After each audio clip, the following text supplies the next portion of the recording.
Welcome back into K-Nation. We're going to talk Jayhawk football now, and we have a special guest just for that. We have the voice of the Jayhawks, Topeka native, Brian Hanni, back in studio. Great to see you, Landon. How are you? Good. I'm glad that you could make it in. And I just want to jump right on into the questions. A tough one to start. No softballs here. Jalen Daniels and his health.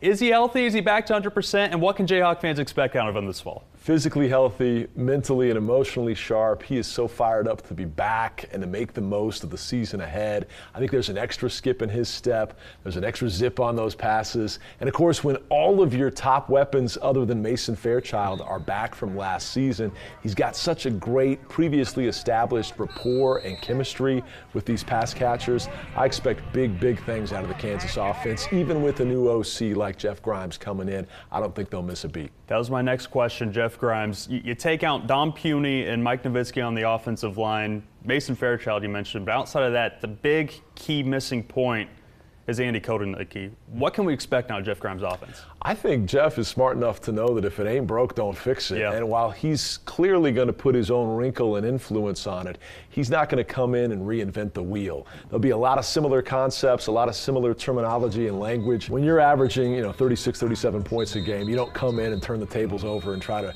reinvent everything. It'll be similar, but also, I think, a little bit creatively different. And obviously, we haven't even talked about the run game yet with Devin Neal, 764 yards shy of becoming the school's career rushing record holder. June Henley owns that mark. Devin will look to take it down in the season ahead. Hometown kid doing it's pretty special too. 2 years ago, Brian Borland, defensive coordinator, it seemed like, wow, Jayhawks are scoring a lot of points, but the defense isn't stepping up. But last year, we saw them take that step up. Yeah. A lot of takeaways, interceptions, fumble recoveries.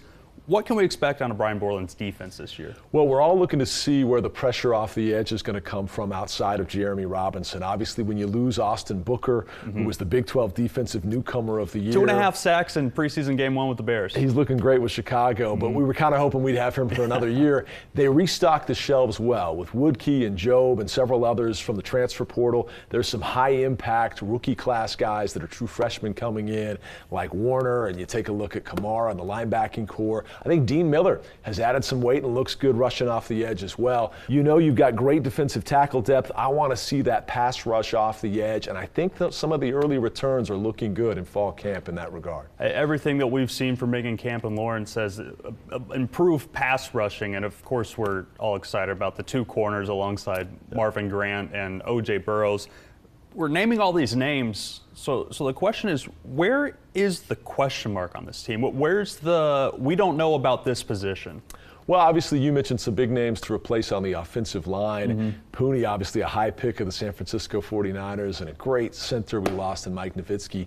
But they've replenished well, at several key spots on the O-line. How do they mix and match there? You also have a new O-line coach, Daryl Okpalsa, who steps in, taking over for Coach Fuchs, who's now coaching the Tennessee Titans offensive line. So seeing how that new look O-line gels, I think, is something we're curious to see. I think I want to see is our third most anticipated thing. How are you, the Jayhawk fans, going to respond and react to KU football in Kansas City? We want to see, obviously, a packed house at Children's Mercy Park. That's no problem. But how much of Arrowhead can we fill up? And how much of a 12th man will we have in what is the loudest stadium in the NFL? Now can we pack it with our largest alumni base, the Kansas City Jayhawks? When they had their scrimmage at Children's Mercy Park, I saw the smile on Lance Leipold's face in his interview. There was energy about being there. It wasn't, shucks, we have to be away from Lawrence for a year. What kind of energy is around the program being able to play in Kansas City? I mean, think about it. Typically, when a college football program gets displaced for a year because of a stadium rebuild,